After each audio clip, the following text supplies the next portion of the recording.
Hey YouTube, another quest to try and do a 5-minute video. Not going to be easy. So this is a Spear Les Paul, which I got a few weeks ago. If you look back, there's videos of where I did it before. I've now dip painted it. So this is art, most definitely. My pal reckoned it looked a bit like marbled meat. So it's kind of crazy looking. I basically just taped off at the top there. It was red for the ultimate clash in colours. So there's faces and stuff all in this. I've got pictures. I'll put them up on my Facebook page. Done a few wee mods to it. Actually, it played all right. This is not a thing at the start. This was not one of those Hillington ones. I went and looked at them at the auction. They're all over Gumtree and Facebook and just stuff just now. You know, still in the box and all that. They were all returns. All the ones I looked at, and I must have looked at 30 or something like that. They had problems. You know, problems that weren't easily fixed. I think a lot of people bought them thinking they were going to be, oh, it's just a case of putting a new bridge on it or changing a tuner. No, these things have necks like this. This one is not one of them. This is what I was going to say is in very good condition. It was until somebody painted it. I did have to do some mod. I had to do some mods. The bridge didn't go low enough. Even when it was tight against the body, it's still not a massively unplayable, just slightly higher than what you would want action. So I got the angle grinder out and grinded bits off the underside of the bridge. You can't really see it. You can't see it well. If you look at it closely, you can see I've been in at it, but you can't see it from the top. So this one does now go so low that the strings are sitting on the fretboard if you so wanted it to. Got a roller bridge, which is pretty cool. I wanted to leave that on it. ENG-HZ pickup, so these aren't active ENGs. Decent tuners. The serial number on it is MV08, so 2008 probably sounds about right. Through strung, like the way a Telecaster is, which is a good thing. Set neck, kind of good Les Paul dimensions. I think, looking at it, I think it's slightly bigger than a Les Paul. I think a Les Paul's actually a wee bit smaller than this. That's me just said the same thing twice, but there you go. Modification wise, it had a 3-way blade switch in it. And as soon as I saw that, I thought, oh, 3-way blade switch. I've got one of those special Ibanez RG switches. So this is probably my favourite switching option for a 2-humbucker guitar. So what this gives you is bridge position, humbucker in the bridge as you'd expect. Middle position is exactly what you'd expect. It's the 2 humbuckers.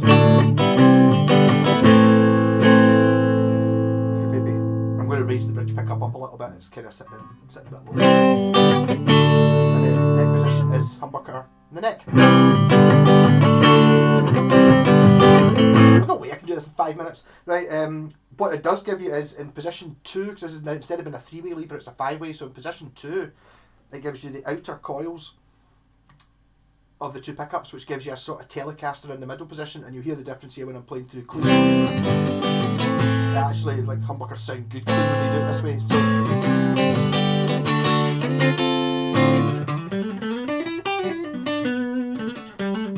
and then in position 4, you get the neck pickup wired in parallel. So both coils are on, but instead of being in series as a humbucker, they're in parallel as a parallel bucker, which again is a sort of great bending sound.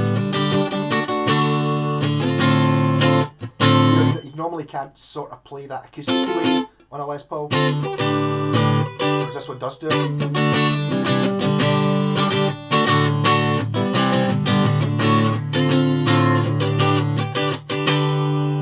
And I put a kill switch in.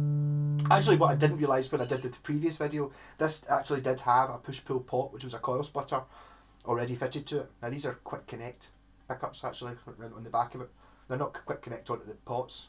They weren't when I got it, but so you can swap these pickups out with other ones without any soldering. You know, it's just like a sort of 4-prong connector block thing on the back of them. If you still wanted to do it, but these pickups sound really good. I didn't want to change anything that wasn't working, so I did have to modify the bridge.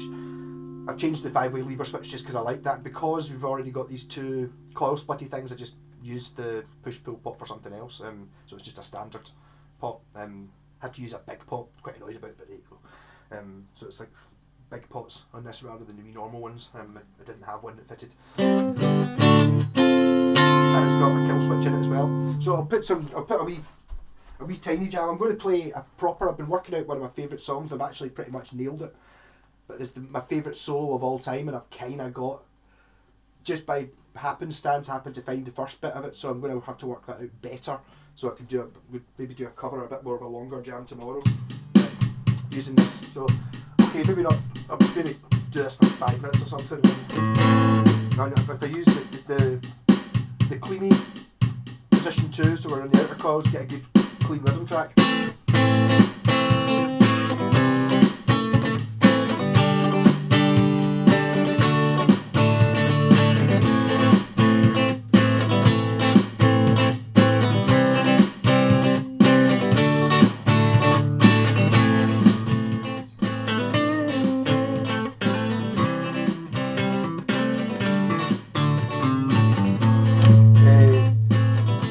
Parallel mode.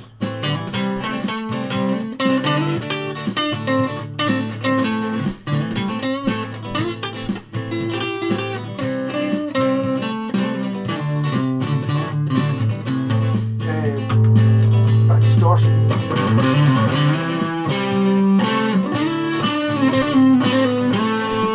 a good rap, not as loud.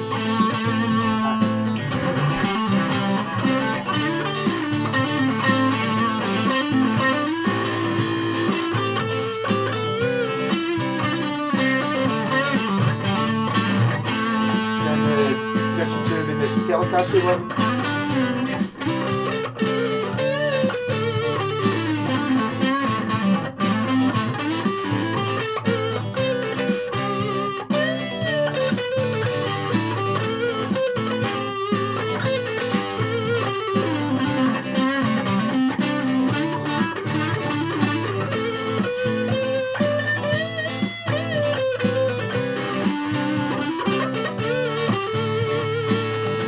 Back to the guitar, the sounds that the guitar actually came with. Humbucker.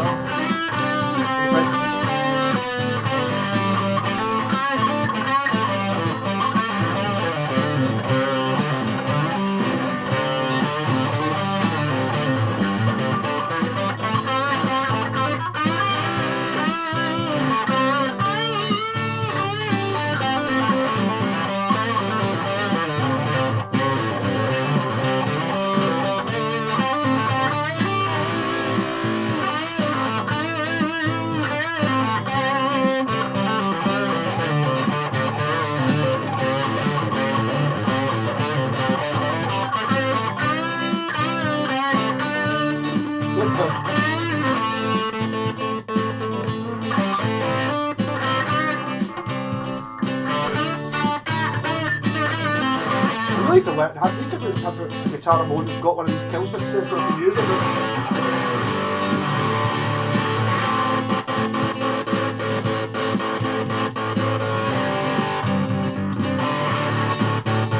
Middle position until both humbuckers are.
I've missed my 10-minute mark. There you go. So anyway, awesome guitar. Did need a little bit of modification, as in the bridge didn't fit. Everything else on it was pretty good. So I'm not really sure what I decided to do with this yet. I quite like it just because it's a little bit different. The dip paint, actually, I actually filmed myself dipping this, so I may put that in the video tomorrow. I kind of thought it had failed, and then I did it again, and I sort of wasn't sure, and I thought maybe when I put the bits on it, and I quite like it. I'm not sure it's really shown up very well here in this video, but it's at least different. This thing had a horrible big, it was red, which I quite liked, but it had a big sort of tribal tattoo thing in the front, which I just thought looked rubbish. It made it kind of look, I think it's kind of meant to be a sort of metal Les Paul. I've gone for the sort of, this is metal, kind of like what Schecter guitar, the Schecter Diamond series went for. As I said, this one, because it's got these extra sounds in it, it just does so much more than that.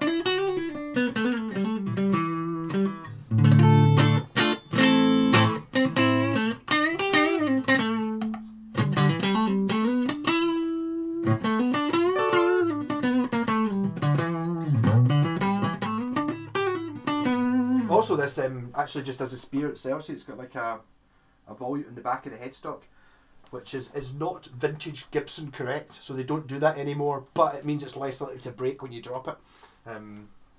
So it's a total design improvement, but I think I seem to remember watching a thing on YouTube, and it was someone saying for a few years Gibson did that, and everyone complains because the real Gibsons from 1955 and 1958 Les Paul doesn't have that.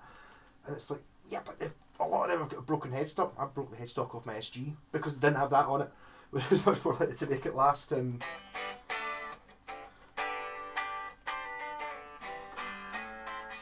here they go. So okay, I've managed to make it less than 15 minutes. Great guitars. Be wary of the ones that you see. A lot of the ones you see for sale, though, especially ones that say they're still in the box, because they stopped making these years ago. So this one's what, 2008. I think some of the ones I saw in that Hillington auction were round about that era, and basically they weren't easily fixable. They all had, maybe fixable if you know how to steam necks, taking fingerboards off and shaving them, putting them back on again and refretting them and all these things, but kind of that sort of thing. Unless you're going to do it yourself and you just want something to do, you're doing it for a hobby, it's not worth doing it on a guitar. It's worth doing it on a £1,000 guitar or a £2,000 guitar or a 50s one or 60s one, but it's not worth doing it on something like this. So this works really well. So I'll probably put this up for sale. I don't know. I can't keep keeping guitars. I'm gonna have to do something about it. This problem. I just like so many guitars, and this one is. It plays really well. It's pretty much faultless. I don't know whether. And maybe want to put something over to hide the fact it's a spear. I quite like this sort of like devil's horns in the top here. It does have a wee bit of mother of pearly, sort of Klingon Bathlax type thing on it, which I didn't want to alter. These are made in Vietnam. I don't know if they say on them. They don't, but they were. Oh, it says MV. Maybe that MV stands for made in Vietnam.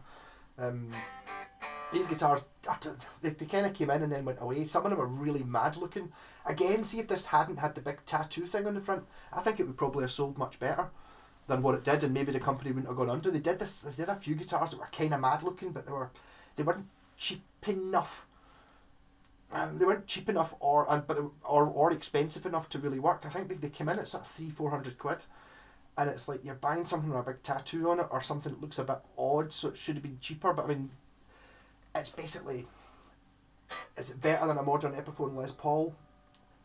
On like actually to play, yes, it is. I mean, I'm not going to deny that. But it did need a little bit of work. As in the fundamental things like the bridge doesn't go low enough.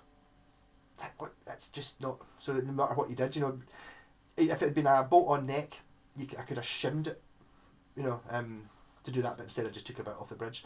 So a wee bit of angle grindery. Did I mention it's a roller bridge? I think I did. Yeah, so rock on!